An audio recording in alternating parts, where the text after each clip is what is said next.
Olá, pessoal. Eu me chamo Ana Caroline, eu sou farmacêutica, sou aluna de doutorado do professor Cláudio e da professora Vânia, que me convidaram para estar falando um pouquinho hoje sobre diagnóstico microbiológico. Eu faço parte do programa de Imunologia e Doenças Infectoparasitárias, do ICB, e atualmente também trabalho no Laboratório de Análises Clínicas do Hospital Universitário. O assunto da aula de hoje, que é diagnóstico microbiológico, é um assunto muito importante e muito do que a gente vai falar aqui, né, muito do conteúdo dessa aula são práticas muito comuns, né, para os farmacêuticos que trabalham com análises clínicas. Bom, o diagnóstico microbiológico, então, ele abrange a caracterização de vários agentes que provocam doenças infecciosas ou que estão associados a essas doenças. E as técnicas empregadas para caracterizar esses agentes, elas vão variar muito, a gente vai ver ao longo dessa aula. Isso vai depender da síndrome clínica suspeita, né, do tipo de agente que está sendo investigado, seja ele um vírus, uma bactéria, um fungo, um outro parasita. Mas o primeiro ponto que eu queria destacar aqui, que é muito importante, é a importância da comunicação entre o diagnóstico clínico feito pela equipe médica e o diagnóstico laboratorial. Então, essas informações clínicas elas são muito importantes para a microbiologia diagnóstica. O médico ele realiza, então, primeiramente uma anamnese, uma avaliação dos sinais e sintomas do paciente e ele vai, então, levantar uma hipótese diagnóstica de infecção. Ele vai fazer um diagnóstico presuntivo, ao invés de simplesmente aguardar os resultados do laboratório. Daí, após levantar essa hipótese, ele vai, então, solicitar o exame, coletar a amostra clínica e enviar para o laboratório. E no diagnóstico laboratorial, será feita a identificação desses agentes suspeitos envolvidos na patologia. O diagnóstico laboratorial ele vai fornecer, então, um suporte para o diagnóstico e tratamento do paciente. Então, o médico ele vai poder reavaliar o diagnóstico presuntivo, avaliar a evolução clínica do paciente, talvez até efetuar mudanças no esquema terapêutico. Tá? E esse diagnóstico laboratorial ele vai se basear principalmente na caracterização morfológica, macro e microscópica dos micro-organismos, na caracterização fisiológica, metabólica e genética desses agentes.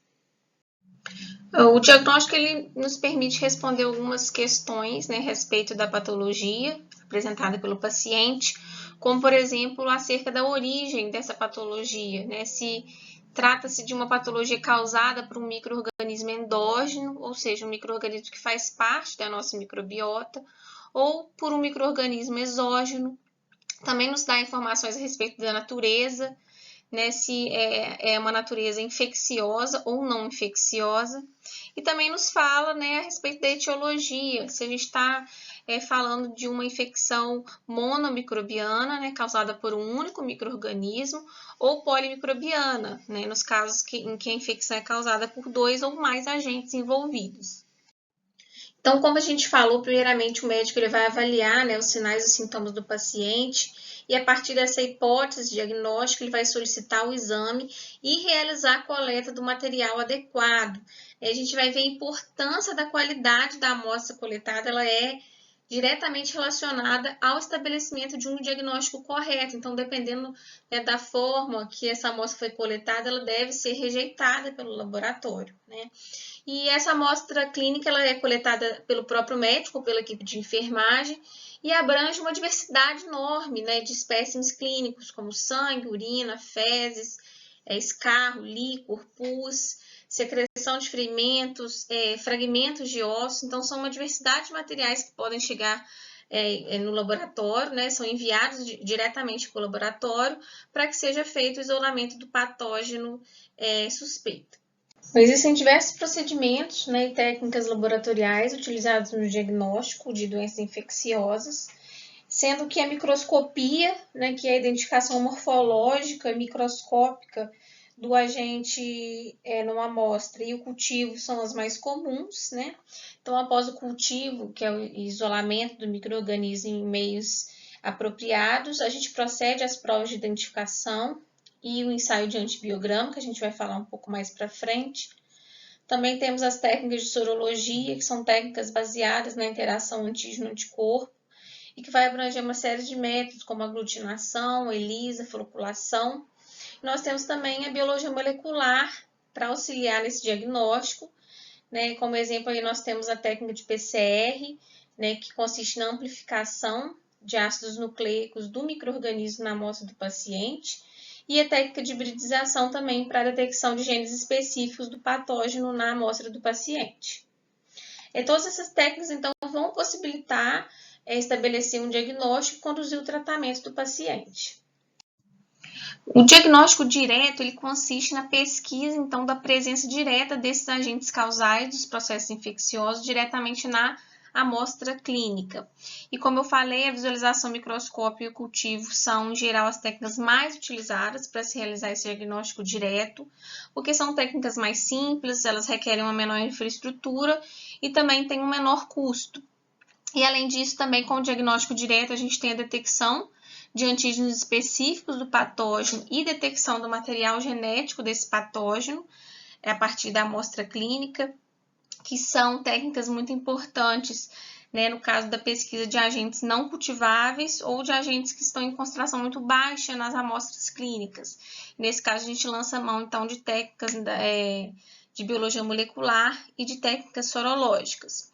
E a gente fala de diagnóstico indireto, quando é feita a pesquisa de anticorpos formados pela resposta imune específica dirigida a um antígeno de um dado micro-organismo.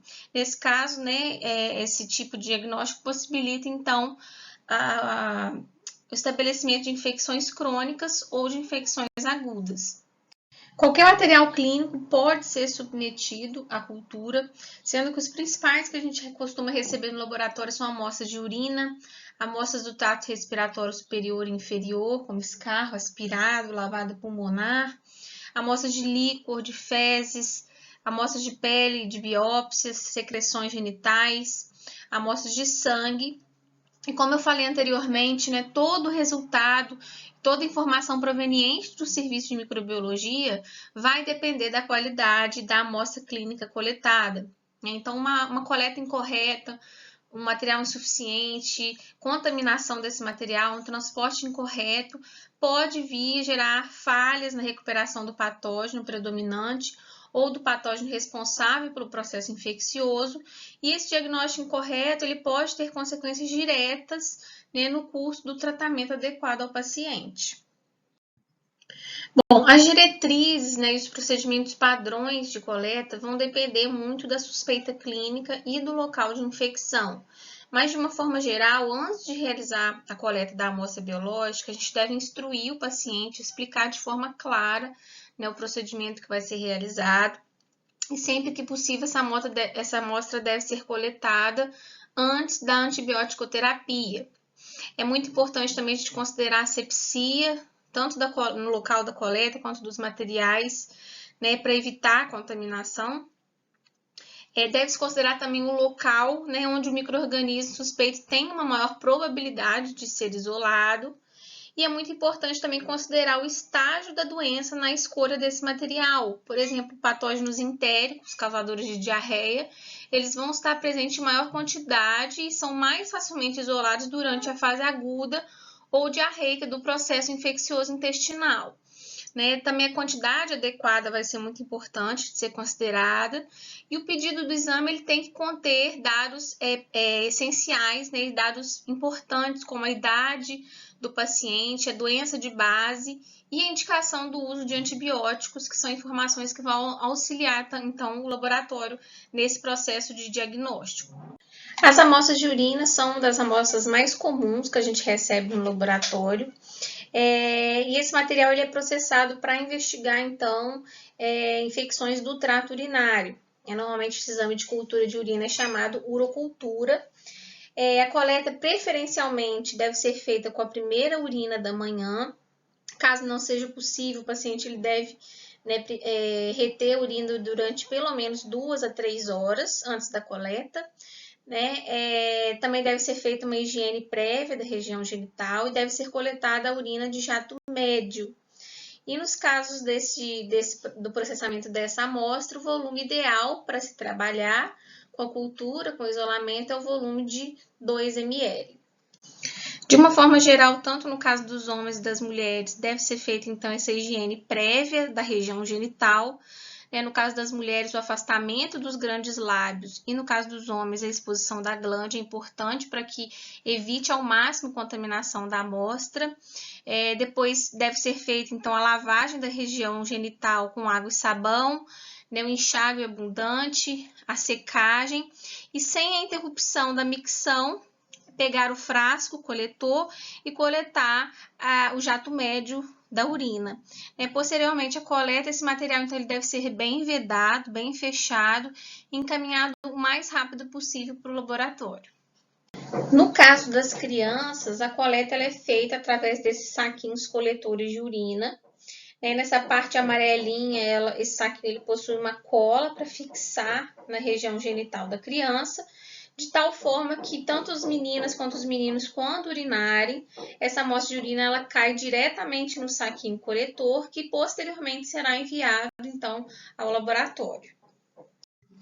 No caso de amostras do trato respiratório, é importante a gente diferenciar amostras do trato respiratório superior, né, que são representadas pela cavidade nasal, nasofaringe, orofaringe, cavidade oral, e amostras do trato respiratório inferior, que são amostras provenientes, então, aí da traqueia, dos brônquios, dos alvéolos pulmonares e do parênquima pulmonar. No caso das amostras de trato respiratório superior, normalmente é usado, então, o suave para coleta e um abaixador de língua, se necessário, para coleta na região das amígdalas ou da orofaringe, né, representado aí na imagem embaixo. E é feita a tentativa, então, de coleta nessas áreas hiperemiadas, né, que são áreas avermelhadas, adjacentes aos pontos com pus e placa, evitando sempre tocar, então, na língua e na bochecha, para não trazer micro-organismos que fazem parte da microbiota oral. Para a coleta da nasofaringe, representado nessa imagem mais em cima, o paciente, então, ele inclina levemente a cabeça para trás e esse suave, então, ele é inserido até atingir a região da nasofaringe. Eu não sei aqui quantos já fizeram, mas essa aqui é a coleta, né, de nasofaringe e orofaringe que é feita para a realização da detecção do novo coronavírus. No caso do trato respiratório inferior, o escarro é uma das amostras mais comuns, né? E o ideal é que a coleta do escarro ela seja feita de manhã ao acordar e que o paciente ele lave a boca algumas vezes apenas com uma amostra de água antes de escarrar. Então, a orientação é que o paciente ele respire fundo, prenda o ar, e em seguida que ele faça força para tossir e escarrar esse catarro no pote. Normalmente, para essa coleta, as pessoas têm um pouco de dificuldade nesse procedimento e o que acaba acontecendo muitas vezes é de chegar no laboratório amostras com esse aspecto salivar, como a gente vê na imagem à direita, né, que são então consideradas amostras inadequadas porque não representam amostras do trato respiratório inferior. Então, nessa imagem, a gente pode observar claramente a diferença do aspecto dessas duas amostras. A saliva ela é mais transparente e a amostra de escarro ela é mais viscosa. Então, nesse caso ideal, se essa amostra chegar ao laboratório, o ideal é que seja solicitada então a coleta de uma nova amostra. No caso de paciente internado que está submetido à respiração mecânica ou que estão entubados, que, portanto, não tem condições de coletar a amostra de escarro da forma que eu expliquei anteriormente, é feita, então, a coleta de material de trato respiratório inferior através do broncoscópio, que é esse instrumento aí representado na primeira imagem. Então, na coleta do lavado broncoalveolar, por exemplo, é feita realmente essa lavagem das vias aéreas inferiores com solução fisiológica. E esse material é aspirado com o auxílio do broncoscópio e armazenado num coletor de polipropileno, que a gente chama de broncocoletor, que é esse frasquinho azul. A gente também chama de bronquinho, que é o recipiente, então, encaminhado para o laboratório. E também pode ser coletado o aspirado traqueal, usando uma sonda de aspiração traqueal, que é passada através desse tubo endotraqueal e que aspira essa secreção, então, diretamente também para esse tubo coletor de polipropileno. A cultura de amostra de fezes, também chamada de coprocultura, é realizada no caso da investigação de gastroenterites. O ideal é que sejam coletados em torno de 1 a 2 gramas de fezes no início do quadro diarreico, que é quando há uma maior possibilidade de encontrar o micro-organismo. Por isso que eu falei anteriormente a importância de se considerar o estágio da doença na coleta do material clínico. Porque à medida que o tempo passa, essa positividade ela vai reduzindo, porque a gente tem menos bactérias sendo eliminadas. E diferentemente dos exames parasitológicos de fezes, as amostras de fezes para cultura microbiana elas devem ser coletadas em conservantes, como por exemplo o conservante Kerry Blair, que é um dos mais comuns. Essa imagem à direita eu coloquei para destacar, a importância da observação do aspecto das fezes, que pode trazer informações importantes para o laboratório, como a presença de muco e sangue, observada durante o processamento, então, do material. Bom, aqui eu também trouxe exemplos, de coleta de material de secreções e biópsias. E aqui a gente tem alguns exemplos de lesões características de infecções de pele e sistema reprodutivo. Muitas vezes esses materiais chegam no laboratório na forma de suave, essa coleta é feita através do suave, ou até mesmo do próprio fragmento de pele, Para a coleta de secreções e biópsias, principalmente a amostra de pele, deve ser feita também uma asepsia prévia, do local. E o ideal é uma coleta, então, das margens e da profundidade dessas lesões, não apenas da parte purulenta ou do exudato superficial. No caso das lesões intactas, como por exemplo o abscesso, que não tivesse rompido espontaneamente, como nessa primeira imagem, normalmente o médico ele abre, esse abscesso com o auxílio de um bisturi, para que esse conteúdo interno ele seja então coletado para a cultura, evitando então as lesões que já estejam secas, No caso da ferida aberta, a gente deve então limpar, fazer essa asepsia e coletar o material das margens da lesão. Bom, o líquor é outro material que a gente também recebe no laboratório de análises clínicas. E é um material representativo do sistema nervoso central, por isso ele normalmente é utilizado na investigação de meningites, que são infecções comuns do sistema nervoso central. Essa coleta normalmente é feita por punção lombar, como mostrado aí na imagem embaixo.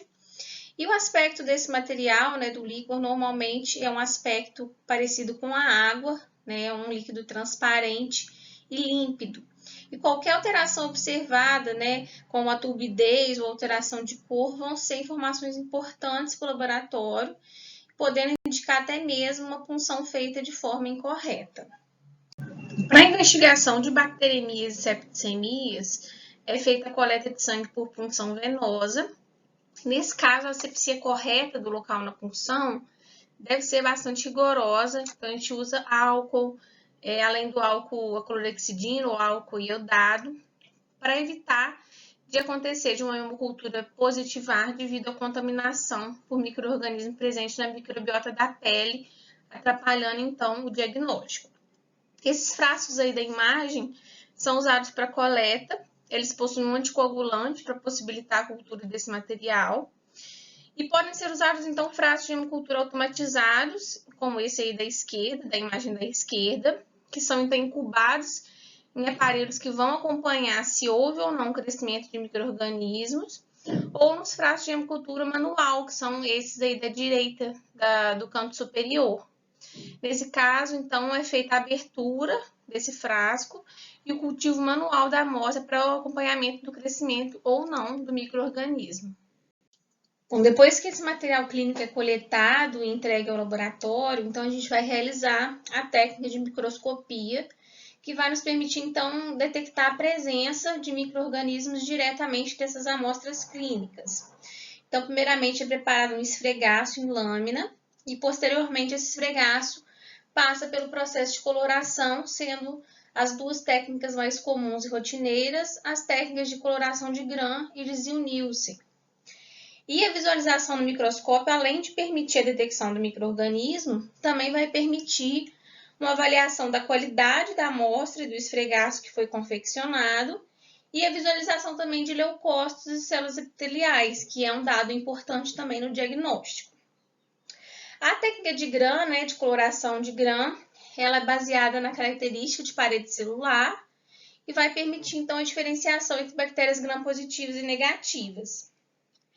E a coloração de Ziehl-Neelsen é a técnica mais utilizada para a detecção de bacilos álcool resistentes, como as micobactérias, né, que são as bactérias que crescem muito devagar nos meios de cultura. Então, o resultado da cultura costuma demorar. Por isso que essa técnica de coloração ela vai ser tão importante, porque por ser um método mais rápido, né? E, em geral, o paciente ele faz, então, para esse tipo de diagnóstico, normalmente a coleta de 3 amostras de escarro em dias consecutivos para essa análise.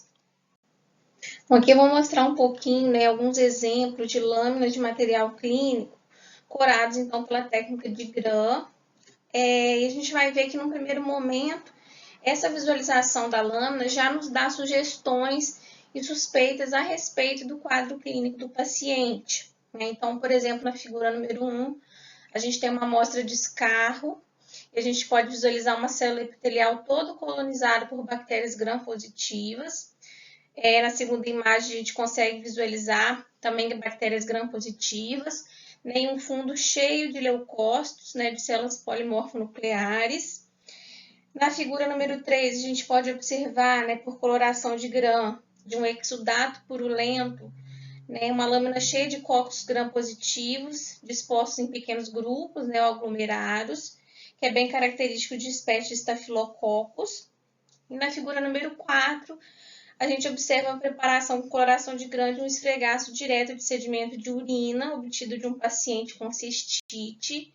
E a gente observa, então, numerosos bastonetes gram-negativos, né, em meio a um fundo de neutrófilos segmentados. Bom, nesse outro slide, nessa primeira figura, a gente observa um esfregaço com coloração de Gram de uma secreção uretral de um paciente com uretrite gonocócica, e aí a gente pode visualizar a presença de diplococos gram-negativos intracelulares dentro de neutrófilos segmentados. Na figura número 2, a gente observa um esfregaço, né, com Streptococcus pneumoniae, né, pela coloração de Gram. E nessa foto, eu não sei se vai dar para ver muito bem, mas em alguns casos a gente consegue visualizar uma área clara, ou um halo, né, em torno desses micro-organismos, indicando então a presença da cápsula de polissacarídeo do Streptococcus pneumoniae. Na figura número 3, a gente consegue visualizar, né, numa amostra de líquor de um paciente com meningite, os diplococos gram-negativos intracelulares, sugestivos então de meningococo. E na última figura a gente consegue ver um outro esfregaço também de amostras de líquor. E aí, destacando que nem sempre a gente vai encontrar na lâmina uma grande quantidade de bactérias, às vezes vai ter muito pouco, né? E isso, então, é um alerta, né, de que o Gram ele deve ser feito com muita atenção, muita paciência, para não deixar passar esse tipo de informação, né, em caso onde a quantidade de bactéria visualizada é muito pequena e é mais difícil. Nessa outra imagem, a gente consegue observar um esfregaço com cadeias mais longas de cocos gram-positivos, enfileirados. E nessa última imagem, a gente observa, né, a lâmina de uma secreção traqueal com presença de leveduras, que apresentam, então, um tamanho diferenciado, né, das bactérias. E a gente pode observar também algumas características, como a visualização do brotamento e da filamentação desses micro-organismos. E aqui a gente observa, né, algumas lâminas de esfregaço de escarro que foram coradas pela técnica de Ziehl-Neelsen, evidenciando então a presença do bacilo álcool ácido resistente, né, em paciente com suspeita de tuberculose. E nesse caso a gente tem essa visualização com fundo azul e os bacilos ficam corados em rosa claro, né? E nessa primeira imagem novamente para demonstrar que nem sempre a gente tem um material com bastante bactéria, né? Então, aí no primeiro caso, é um esfregaço uma quantidade bem pequena desses bacilos, evidenciando, então, novamente, que essa técnica ela deve ser feita com bastante paciência, para não deixar passar essas informações. Então, além da microscopia, a utilização de meios de cultura para o isolamento de micro-organismos a partir dessas amostras também é uma importante ferramenta no diagnóstico laboratorial.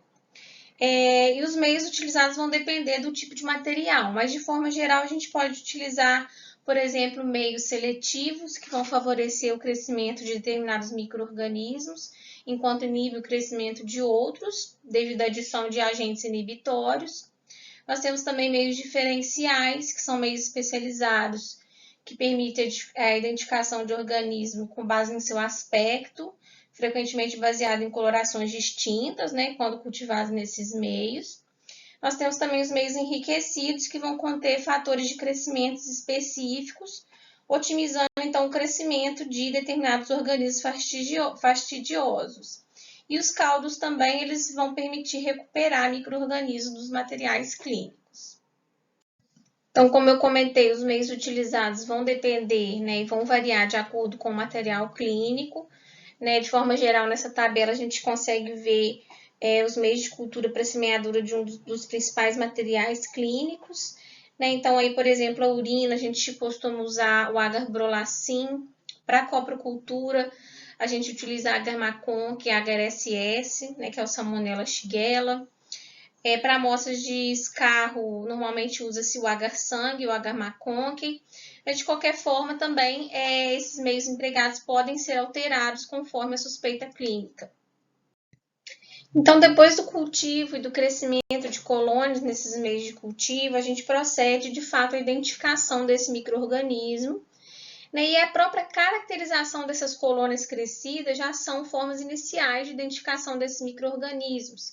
Como a gente observa, por exemplo, nessa tabela, que apresenta algumas características de cor, de aspecto, de textura, de colônias de bactérias gram-negativas isoladas nesses meios de culturas diferentes.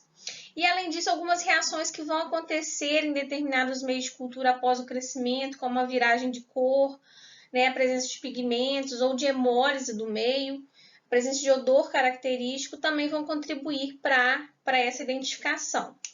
E os testes bioquímicos, que se baseiam, então, nas características, nas vias metabólicas das bactérias, vão ajudar a fechar o diagnóstico de um determinado micro-organismo.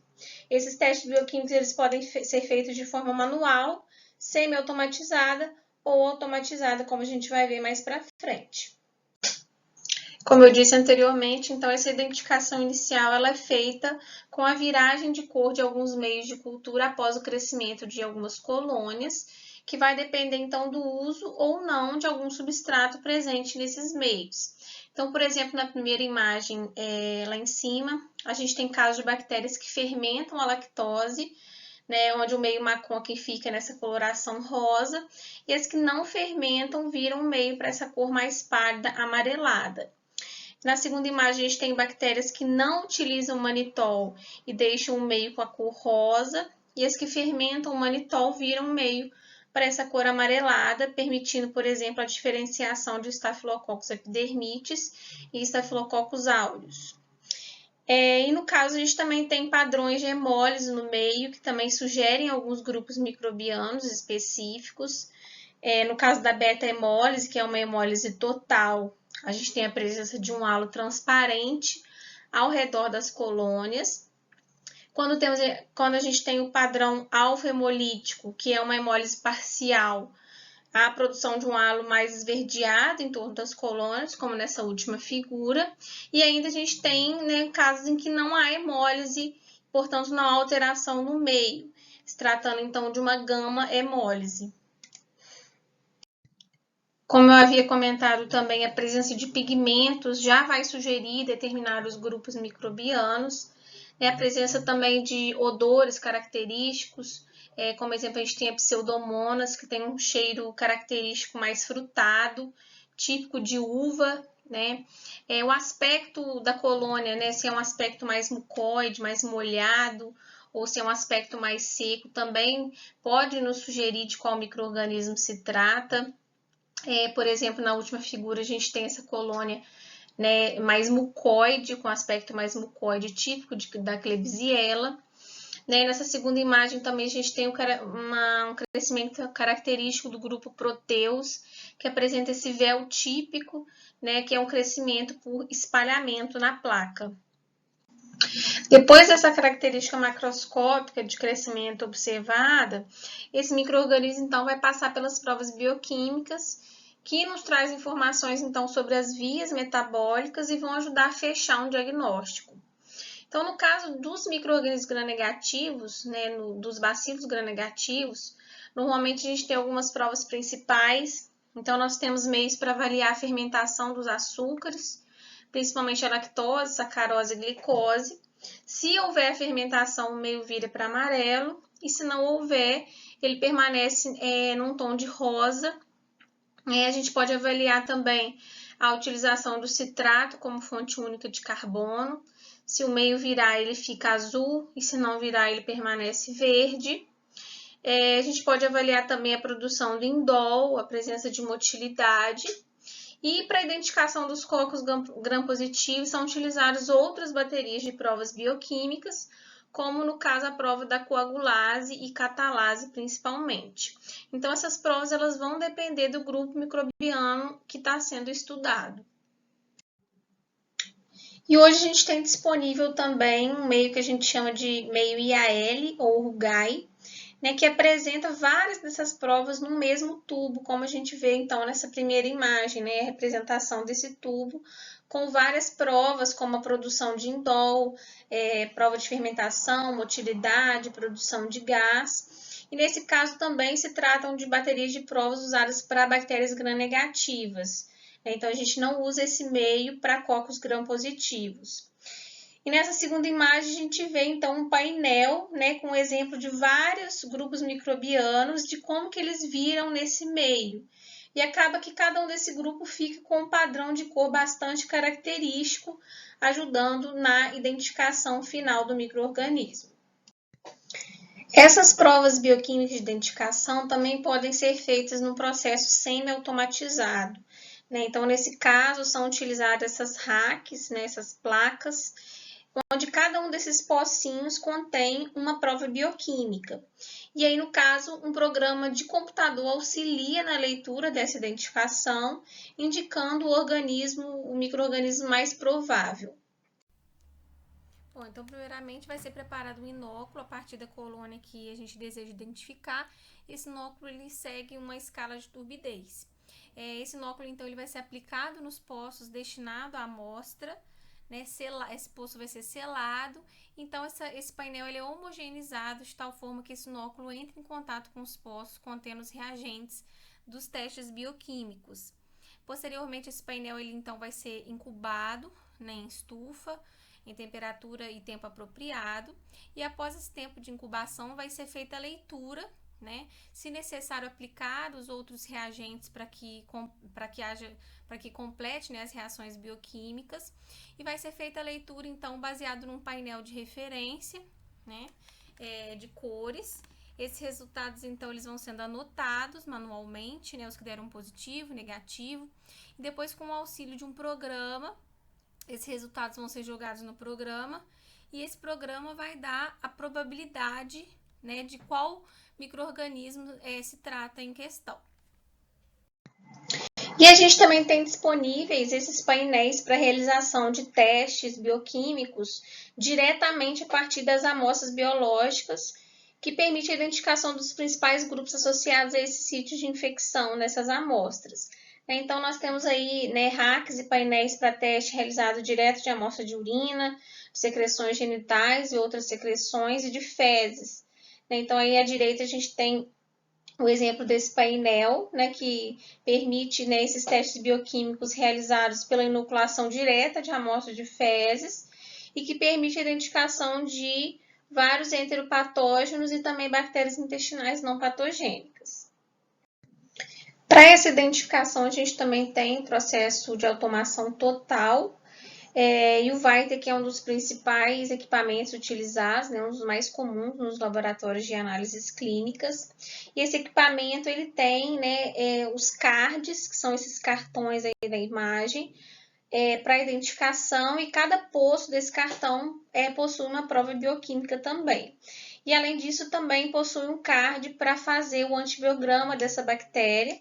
Então, cada amostra ela vai ter 2 placas destinadas a ela, né, das provas bioquímicas e do antibiograma. Então, de forma geral, a gente coloca o caldo com a bactéria nesse cartão, né? Essa amostra ela vai ser distribuída nesses poços e depois a gente coloca no aparelho para leitura e para identificação. O princípio é semelhante ao exemplo anterior, porém é uma técnica de forma mais automatizada. O teste de susceptibilidade aos antimicrobianos ou antibiograma, como é chamado também, ele vai ser feito então após esse processo de identificação. E a escolha das drogas testadas vai depender do grupo microbiano identificado do sítio da infecção. Esse antibiograma ele pode ser qualitativo, nesse caso ele vai nos informar apenas se a bactéria é resistente ou sensível a um dado antimicrobiano, ou ele pode ser realizado de forma quantitativa. Nesse caso, há a determinação da concentração inibitória mínima necessária para inibir o crescimento do micro-organismo. O antibiograma ele também possui condições já padronizadas para as etapas de realização, como o preparo do inóculo, que será trabalhado, né, o tempo e a temperatura de incubação e o tempo de leitura. E o meio Milling-Hinter é o meio mais empregado para a realização dessa técnica, já que é um meio que permite uma boa difusão da droga. O procedimento padrão para determinar a susceptibilidade aos antimicrobianos corresponde ao teste qualitativo de disco de fusão, onde então não vai haver determinação da concentração inibitória mínima. Esse procedimento de disco de fusão é o método mais rotineiro por uma série de motivos. É uma metodologia que apresenta um baixo custo, é de fácil execução, possui flexibilidade de escolha dos antimicrobianos testados, já possui uma padronização estabelecida e apresenta também uma boa reprodutibilidade. Basicamente, então, o procedimento ele consiste primeiro no preparo de uma suspensão contendo a bactéria que a gente deseja testar a susceptibilidade, que a gente chama também de inóculo, e a semeadura desse inóculo nas placas de Milling-Hinter com o auxílio de um suave estéreo.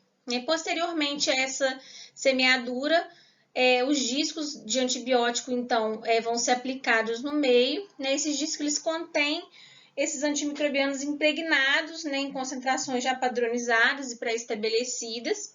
Posteriormente, essa placa ela é incubada e depois é feita a leitura do halo formado. Então, essa técnica ela vai se basear no princípio de difusão dessa droga de forma radial pelo meio de cultura.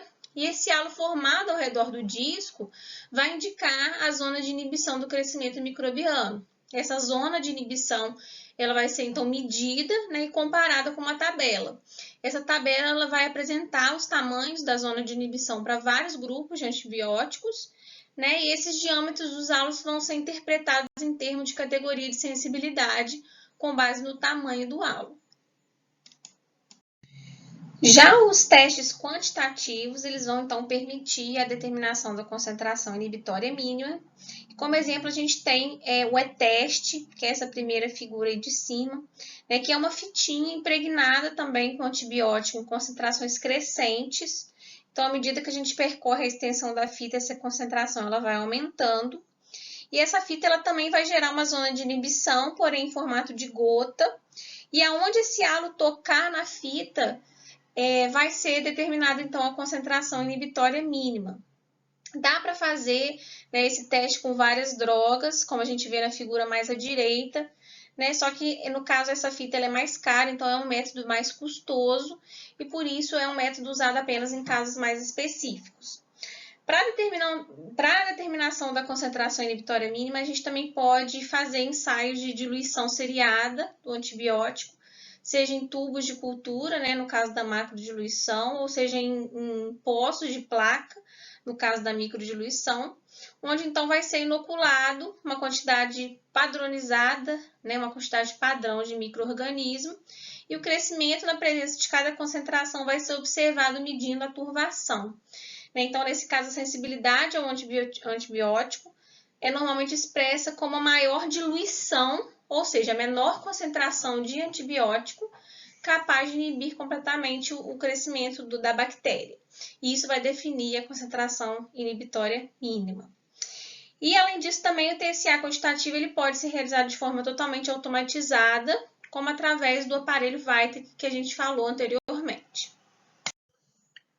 Bom, o diagnóstico microbiológico baseado nas técnicas de imunologia também vão ser muito importantes, por exemplo, no caso dos micro-organismos de difícil cultivo ou daqueles que não crescem, né, nos meios de cultura disponíveis.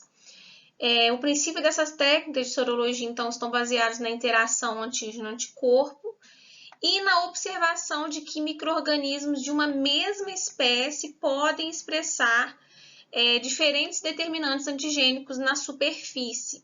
Então, é por isso que a sorologia é uma ferramenta clássica, né, e muito interessante para os estudos epidemiológicos, porque a partir destes determinantes antigênicos diferentes que estão dentro de uma mesma espécie, a gente pode agrupar em sorotipos esses micro-organismos, né, e baseado nisso a gente consegue estabelecer qual sorotipo daquele micro-organismo está envolvido num determinado surto ou qual sorotipo é mais comum numa determinada população.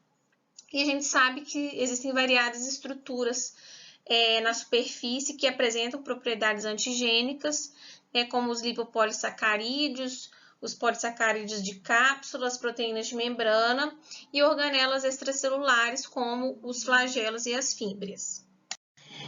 A determinação isolada de anticorpos específicos, ela oferece pouca informação, porque qualquer contato com o antígeno vai desencadear a produção de anticorpos. Então, assim como outros métodos, a sorologia está sujeita a erros e existem algumas questões que a gente deve, então, considerar na hora de interpretar os resultados. A primeira observação é que, em alguns casos, a presença de anticorpos circulantes, ela indica que certa pessoa ela teve um contato prévio com um agente infeccioso e não necessariamente ela apresenta uma doença em curso. Uma outra questão, a gente tem também a janela imunológica, que causa frequente falsos negativos, né? Essa janela compreende o período entre o contato com o agente infeccioso e o seu reconhecimento pelo sistema imunológico e a produção de anticorpos específicos, né?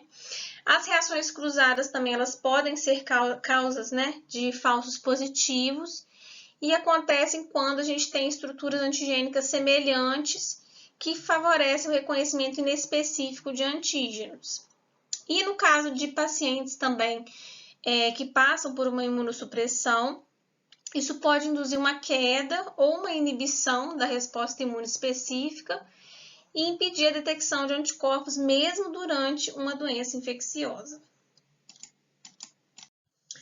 Os testes sorológicos, eles então são a forma de escolha, por exemplo, para o diagnóstico da sífilis, já que o agente causador, que é o Treponema pallidum, não é um micro-organismo cultivável. Então, nesse caso, essas técnicas são muito úteis. Esses testes sorológicos também têm sido bastante falados, né, e usados no caso do novo coronavírus, seja para determinação de anticorpos totais ou para determinação de GG e IgM. Existem várias metodologias, então, disponíveis para essas técnicas sorológicas, reações baseadas em aglutinação, né, neutralização, marcação enzimática, fluorescência. E algumas desvantagens dessas técnicas sorológicas é que elas requerem, né, um controle de qualidade bem rigoroso dos reagentes, né, desde a sua pureza e das soluções preparadas também, né? E essas técnicas elas podem apresentar um baixo poder discriminatório, considerando aquilo que a gente falou, né, de que as células bacterianas possuem uma diversidade de determinantes antigênicos muito grandes, até mesmo dentro de uma mesma espécie. Além dos ensaios, né, dependentes de cultivo, da microscopia e dos ensaios imunológicos que a gente falou até agora, né, uma outra via alternativa bastante utilizada no diagnóstico microbiológico são a utilização de técnicas moleculares.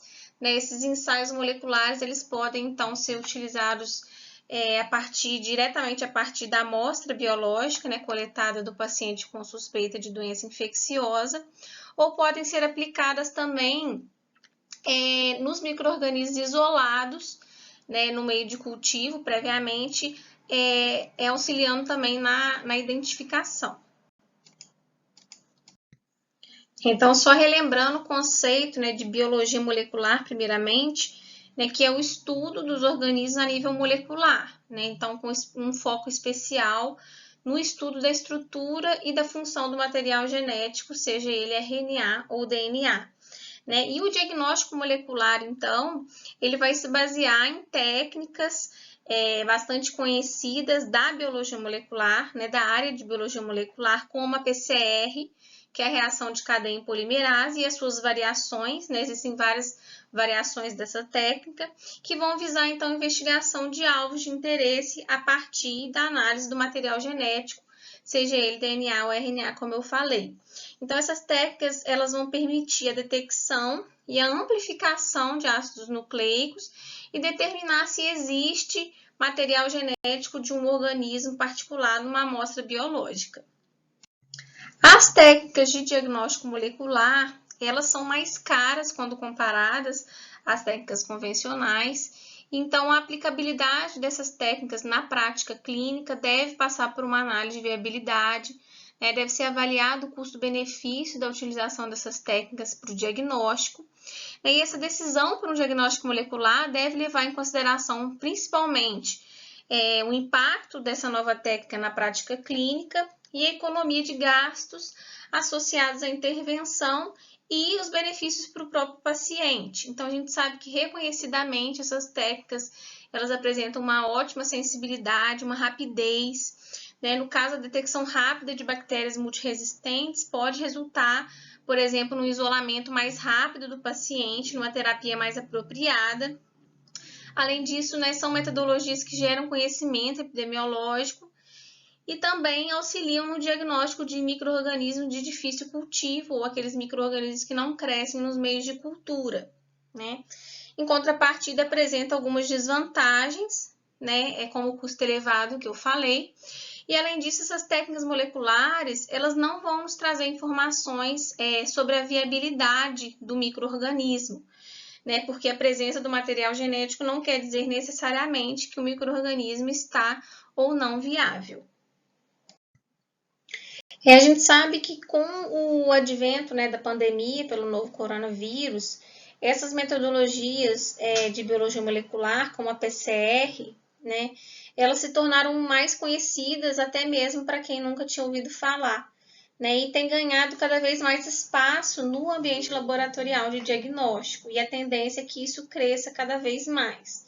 No entanto, apesar disso, como eu falei, são técnicas muito caras, né, e que necessitam de uma mão de obra especializada para executar e para interpretar os resultados, além de exigirem também uma infraestrutura específica no laboratório. Então, por isso, ainda não são técnicas tão utilizadas de forma rotineira nos laboratórios para o diagnóstico microbiológico. Bom, pessoal, é isso que eu tinha para falar, né, nessa aula de diagnóstico microbiológico. Me coloco à disposição, né, caso alguém queira entrar em contato para tirar alguma dúvida ou perguntar sobre alguma coisa, né, eu deixei aqui o meu contato, o meu e-mail. E no mais é isso. Muito obrigada, né, pela atenção de vocês. Espero que tenha sido uma aula proveitosa.